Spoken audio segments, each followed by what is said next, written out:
Queridos irmãos, queridas irmãs, hoje nós estamos celebrando o domingo da ressurreição do Senhor e quero desejar uma feliz Páscoa a todos e convidar a todos a meditar neste texto do Evangelho de São Marcos, para que na medida em que nós somos convidados a participar dessas alegrias pascais, nós possamos também entender o mistério e, uma vez entendendo o mistério, corresponder àquilo que Deus pede para a nossa vida. Então, de fato, Jesus ressuscitado é um mistério por quê? Porque ele é o primeiro homem que atravessa a morte. Então, isso é uma coisa que nunca se viu. É algo inusitado. E como que Jesus venceu a morte? Não simplesmente por causa da sua divindade, mas muito mais por causa da sua humildade, ou seja, da sua total entrega a Deus Pai. Então, quando nós olhamos para o mistério da ressurreição de Jesus, devemos ver nele, claro que ele é sempre verdadeiro Deus, mas devemos ver aquele homem que verdadeiramente morreu. É esse mesmo homem que verdadeiramente ressuscitou. Por quê? Porque tendo morrido, ou seja, tendo experimentado a nossa morte, ele ressuscita na força desta vida que Deus quer dar para o ser humano.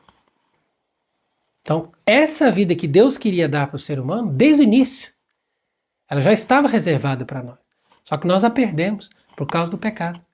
Então era necessário que Cristo pagasse o preço do pecado para que ele recebesse essa vida. E uma vez recebendo essa vida, ressuscitado como homem, como ser humano, porque ali ele está na nossa natureza, ele está ali fazendo o percurso que nós temos que fazer com ele. Por isso que nós chamamos de Páscoa, porque Páscoa é uma passagem, é uma travessia, como eles atravessaram o Mar Vermelho. Então Jesus atravessou a morte. Agora você perceba que a celebração da Páscoa é semelhante à celebração do Natal. Tudo que aconteceu no Natal de forma mais discreta, agora repercute no mistério da Páscoa. De tal maneira que nós estamos sempre explicando que esses dois mistérios fundamentais da nossa religião, que vão nos apresentar as duas principais festas da nossa religião, nos trazem justamente essa mesma lógica que Deus utiliza quando ele realiza as suas coisas. Quer dizer o seguinte, que no mistério da encarnação, quer dizer, na celebração do Natal, ou no mistério da redenção, que é a celebração da Páscoa, nós temos sempre esse mesmo método. Primeiro, a igreja celebra uma missa meia-noite. Por quê? Porque é o evento. Jesus nasceu meia-noite. Jesus ressuscitou meia-noite. Por quê? Porque no meio das trevas vem a luz. Então, quando nós estamos afundados na sombra da morte, ele nasceu para nos resgatar com a sua luz. Da mesma forma, quando nós estávamos mergulhados nas trevas do nosso pecado, ele ressuscitou da morte para nos libertar dessa escuridão. Então, meia-noite é o evento. No entanto, pela manhã, acontece a repercussão desse evento. Então, é ali que, na celebração do Natal, nós temos a missa da manhã. E o que acontece na missa da manhã? Vêm os pastores e saem anunciando aquilo que aconteceu. Quer dizer que a repercussão do nascimento de Jesus é ali a adesão dessas pessoas que representam a igreja. Da mesma forma, quando Jesus ressuscita, meia-noite, nós vemos ali o mistério. Por isso que diz no precônio pascal, que é aquele cântico belíssimo que a gente faz diante do Círio Pascal no começo da vigília, então a gente diz, esta é a noite que sozinha ela conheceu o momento exato que Jesus ressuscitou. Então quer dizer que ele ressuscitou totalmente sozinho, ninguém estava ali, e somente essa noite é que conheceu essa hora. Naquele silêncio, naquele abandono, naquela total escuridão, ali que Jesus saiu do sepulcro. Por quê? Porque de fato, ele atravessou sozinho essa profunda e densa treva da morte, e era necessário que ele ressuscitasse sozinho. Então, uma vez que ele sai do sepulcro meia-noite, ali você tem um evento, quer dizer, o acontecimento supremo desse homem que sai do sepulcro, desse homem que vence o poder da morte. Mas depois, na manhã, tem a repercussão do mistério. Então é quando nós lemos aqui o Evangelho, porque essa missa da manhã vai nos trazer justamente esse Evangelho que mostra Maria Madalena, uma outra Maria, mãe de Tiago, e Salomé. As três vieram com perfumes para ungir o Senhor. Agora, note bem que se você lê os Evangelhos, você percebe que essas três mulheres estavam junto com Nossa Senhora aos pés da cruz. Maria, que era mãe de Tiago, e por sua vez irmã de Nossa Senhora. E essa Maria é que é irmã, e é essa Maria aqui que é a mãe dos irmãos de Jesus. Então você perceba bem que quando os protestantes dizem que Jesus tinha irmãos e que Nossa Senhora teve outros filhos, eles não têm nem o mínimo de inteligência de ler a própria Bíblia que eles têm na mão, porque ali está dizendo claramente que tem uma Maria que é mãe de Tiago, e esse Tiago é que é o irmão de Jesus, que é o Tiago menor. Por que ele é irmão de Jesus? Porque ele é primo irmão, e os primos irmãos eles chamavam de irmãos. Então, sempre aparece essa Maria, mãe de Tiago, mas é claro que não é a mesma Maria, mãe de Jesus. Agora, junto com ela, a Salomé, que é a mãe do outro Tiago, que é o Tiago maior, junto com São João. E essa outra que é a Maria Madalena, que é uma mulher celibatária que viveu uma vida de prostituição e que se converteu. Então essas três sempre andavam juntas, acompanhavam os discípulos e sempre estavam junto com Nossa Senhora. Agora, por que Nossa Senhora não acompanhou essas três mulheres na procissão para o sepulcro? Então isso aqui é interessante. A maioria das pessoas não presta atenção nisso. Agora, muitos outros têm contos piedosos que dizem que Jesus visitou a sua mãe, que foi lá, abraçou sua mãe, estou vivo, graças a Deus, venci a morte, pronto. Né? Coisa bonita, piedosa, mas não é verdade. Porque senão a Escritura diria que aconteceu isso, e não diz. E por que Jesus não visitou Maria, sua mãe? Por quê? Porque ela tem fé. Jesus só apareceu para quem precisava ser confirmado na fé. Quem já tem a fé não precisa aparecer. A nossa religião não é uma religião de aparições, nem uma religião de locuções interiores, de visões, de milagres. Tudo isso só é feito na proporção que a gente precisa para acreditar. Acreditou, acaba. Porque isso aí é negativo, isso aí não presta. Isso é secundário. A religião é da fé, não é dos milagres. Nem das aparições, nem das revelações. Nossa Senhora não viu Jesus ressuscitar nenhuma vez. Por quê? Para quê? Ela já tem fé. Ela simplesmente esperou a ressurreição. Não, eu creio que ele vai ressuscitar. O pessoal veio e disse, olha, ele ressuscitou mesmo, apareceu para esse, para esse. Que bom, que bom. Agora vocês estão acreditando, né? Pronto, é assim Nossa Senhora. Depois ela vai aparecer somente lá em Pentecostes. Vai mostrar, agora é para receber o Espírito Santo? Estamos aqui, vamos receber. Então, essa é a diferença. Percebe? Porque Maria representa a perfeição. Maria representa a perfeição. Então, tudo que na vida dela aconteceu tem essa referência da perfeição. A perfeição não é receber a visita de Jesus ressuscitar. A perfeição é acreditar que ele ressuscitou sem precisar ver. Então, é isso que é bom. Mas essas pessoas vieram ali. Quer dizer que a mãe do Senhor elas não conseguiram levar. Mas elas foram igual. E chegando ali, pensaram em encontrar um morto. mas encontraram o sepulcro vazio. E é até interessante que elas ficaram ali no caminho discutindo. Mas quem que vai tirar a pedra? A pedra é muito grande. O que adianta a gente ir lá com um perfume para ungir o corpo dele se não tem quem tira a pedra? Mas essa que é a pergunta, né? Por que a pessoa faz questão de colocar dificuldade quando as coisas cabem a Deus? Você não tem que preocupar. Deus é que vai fazer. Então, muitas vezes a gente fala, não, nós estamos em tal situação, nós precisamos disso, precisamos daquilo. Como que nós vamos conseguir? Não, mas não importa, você faz a sua parte. Deus depois vai dar um jeito, ele vai providenciar. Porque de fato elas chegaram ali e a pedra já estava ali, já tinha saído. E diz ainda, já tinha nascido o sol. Tá vendo? Então, nesse evangelho aqui, está bem traduzido, já tinha nascido o sol. Ou podemos dizer, já tinha se levantado o sol, como diz em latim. Hortus iansole. Hortus iansole. Quer dizer, o sol já tinha levantado. Então o sol é Cristo. Ele já tinha se levantado. E elas já estavam ali buscando Jesus, quando ele na verdade já tinha se levantado da morte.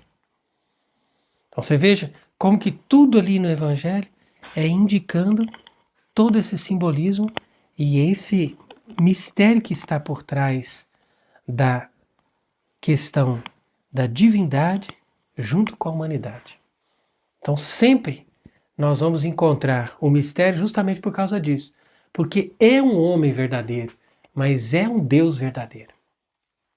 Quer dizer que ele é capaz de morrer, mas se ele não fosse Deus, ele não morreria por toda a humanidade. Então quer dizer, tudo isso é que faz realmente a beleza da própria vida e da própria religião que está relacionada a Cristo. Porque ali você tem um homem, mas você tem também o verdadeiro Deus. Então, muitas vezes, ele escondia a sua divindade para que as pessoas pudessem ter esse relacionamento, essa proximidade com ele. Mas, ao mesmo tempo, quando ele revelava essa divindade, as pessoas sempre ficavam, de certa forma, assustadas. Agora, depois de tudo que ele fez, e depois de ter arrancado Lázaro do sepulcro, depois de 4 dias, mesmo assim as pessoas ainda achavam que ele ia ficar morto. Por quê? Porque viam que claramente ele tinha sofrido, que claramente ele tinha enfrentado a morte, que ele era um homem igual a nós. Então fala, morreu, agora acabou, morreu. Você vê? Então sempre é difícil você trabalhar com essa coisa da divindade junto com a humanidade, porque é muito forte o Deus que está nele, mas ao mesmo tempo é muito evidente o homem que ele revela. Então as pessoas falam, mas é Deus, mas é homem. Agora ele está parecendo que é só homem, mas depois mostra que ele é Deus também. Então é sempre assim. Na nossa vida é a mesma coisa. Deus muitas vezes se manifesta e Deus muitas vezes se esconde. E quando o sol, quer dizer, se põe, né? O sol representa Cristo, nós temos a impressão que Deus se escondeu. Mas quando o sol nasce, nós temos essa sensação, todas as vezes que a gente vê o nascer do sol, que de fato Deus é vivo, que Deus manifesta a sua vida em todas as criaturas, em toda a sua presença, em toda essa luz que emana do sol e que faz com que todas as coisas continuem a existir. Então, uma vez que elas chegaram ali no sepulcro, viram esse anjo sentado do lado direito. Então aqui São Gregório que explica que o lado direito significa a vida eterna. Então por isso que está sentado do lado direito, vestido com uma túnica branca. E elas ficaram assustadas. Mas ele disse, não tenha medo. Vocês procuram Jesus Nazareno, que foi crucificado? Ele ressuscitou. Ele não está aqui. Então veja como é que o anjo trata, né? Ao invés dele dizer, vocês procuram o meu Senhor, aquele que foi morto, que os homens mataram de forma tão cruel e tal. Não, não faz discurso. Ele simplesmente coloca o nome de referência histórica que ele teve. Porque Jesus quis fazer uma marca na história. Olha, eu fui um verdadeiro homem na história, isso ninguém pode negar. Por isso que o anjo fala para eles, ó, quem que vocês estão procurando? É esse Jesus Nazareno que foi crucificado? Até aí é a história. Até aí ninguém pode negar. Mas aqui é que entra a fé, olha. Mas ele já não está mais aqui. Tá vendo? Então ele está anunciando para eles, ó. Aqui não está mais. Não adianta procurar no sepulcro. Então agora é a hora de vocês acharem esse mesmo Jesus na fé. Por quê? Porque apesar de ter ressuscitado verdadeiramente, ele não vai manifestar essa ressurreição para todos assim de uma forma tão evidente. Apesar de que ele dá sinais, ele dá provas da sua ressurreição. Mas é preciso que a pessoa também chegue pela fé. Então por isso que ele diz, eis aqui o lugar que ele foi colocado. Ó, vocês agora são testemunhas, ó. O lugar é aqui.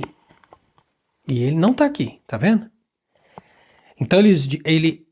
Então o anjo diz para as mulheres, e depois dizer a seus discípulos e a Pedro, que ele vos precede na Galileia. Lá o vereis. Então essa frase é extremamente importante para nós percebermos como são as coisas de Deus. Porque se nós temos uma religião simplesmente pela piedade, pela devoção, nós não vamos para Galileia. A gente fica ali mesmo, fica no sepulcro. Ah, não, o sepulcro tá aqui, gente. Ele morreu aqui. O Calvário, olha aqui, ó. Vamos beijar a cruz. Vamos ficar aqui, vamos adorar, vamos rezar aqui mesmo. Aqui tá bom, né? Quer dizer, a religião para ali. Por quê? Porque uma vez que a pessoa tem a consolação daqueles movimentos interiores espirituais que completam a vida espiritual dela, tá bom. Religião fica aqui. Então é por isso que a maioria das pessoas, elas não são capazes de entrar no verdadeiro catolicismo. A religião delas é como se fosse o judaísmo, o protestantismo, o budismo, tanto faz. Porque qualquer uma dessas religiões, se você for ver, as pessoas simplesmente estão satisfeitas com ritos, com leis ou com devoções. Mas a religião católica verdadeira é a única religião que faz um vínculo de autoridade. Fala assim, não, mas agora não vai ficar aqui mais não. Você vai lá, já dando uma ordem, ó, vai embora rápido, já pega aqui a rua, vai na direção lá para chamar os discípulos e avisa Pedro, porque tem que ter um chefe. Avisa esse homem chamado Pedro para ele ir com os outros lá para Galileia. Mudamos de endereço, não tem mais nada a ver aqui. O sepulcro já acabou, ele já levantou, já foi embora e agora ele está esperando vocês lá na Galileia. Tá vendo? Então a religião é ter um movimento. Ela tem um acontecimento, ela tem uma força. Por quê? Porque você tem que obedecer e continuar sempre caminhando. Por quê? Porque é uma religião que tem a dinâmica do reino de Deus. Dinâmica do reino de Deus não é o ativismo da teologia da libertação, mas é a obediência à palavra de Deus que coloca cada pessoa numa missão fundamental dentro de um processo que não é ostensivo, como Jesus mesmo explica, mas que é constante, que é como um fermento ali, que vai formando uma sociedade, que vai formando todo um contexto que vai dar origem a esse reino de Cristo na Terra. Então, é só Jesus ressuscitar da morte, ele não vai falar, ai gente, agora vem cá, vem aqui para eu contar o que eu sofri, nossa, foi terrível, nossa, e o tanto que me cuspiram, ah não, vem cá para você ver me achar. Não, ele falou não, ele falou assim, ó, avisa lá. E já deu o recado pro anjo. Ó, já tô partindo.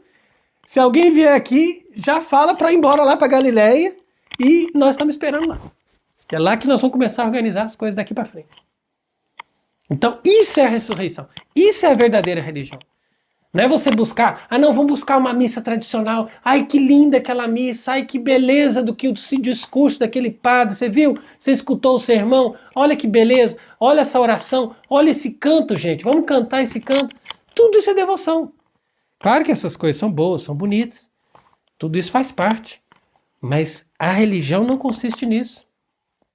Nem em revelações, nem em devoções, nem em sentimentos.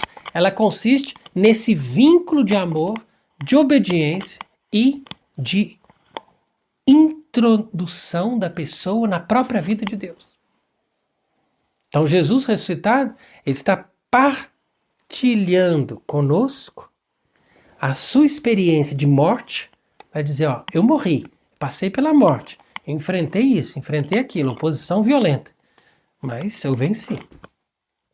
Então, é o que ele disse para os discípulos, ó, no mundo tereis oposição, mas tende coragem, eu venci o mundo. Agora, por que ele venceu o mundo? Porque o mundo é mau. Agora, se ele vence o mundo, é porque, de fato, nós não temos somente uma devoção, mas temos uma batalha.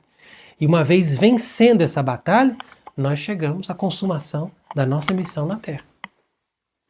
Então, é por isso que nós devemos bem guardar, nesse dia da Páscoa, que o verdadeiro catolicismo nos ensina que desde que Jesus, ressuscitado, saiu do sepulcro, ele já deixou um anjo ali para avisar o pessoal que é para reunir na Galileia, mudamos de endereço, esquece Jerusalém, esquece esse pessoal, esquece tudo que passou e vamos para frente.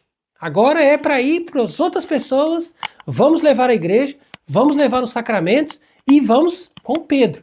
Porque a igreja tem uma autoridade e tem essa força a partir do momento que ela recebe do próprio Deus a autoridade, o poder, não só de governar as pessoas, mas também a autoridade do próprio Deus de dar às pessoas a direção para as suas próprias vidas.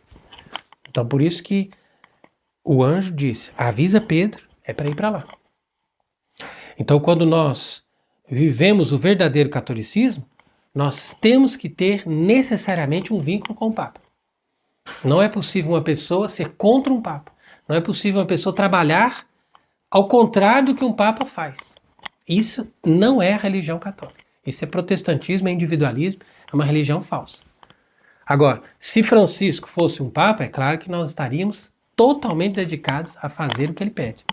Agora, se Francisco fosse um Papa, todos os outros papas do passado seriam falsos.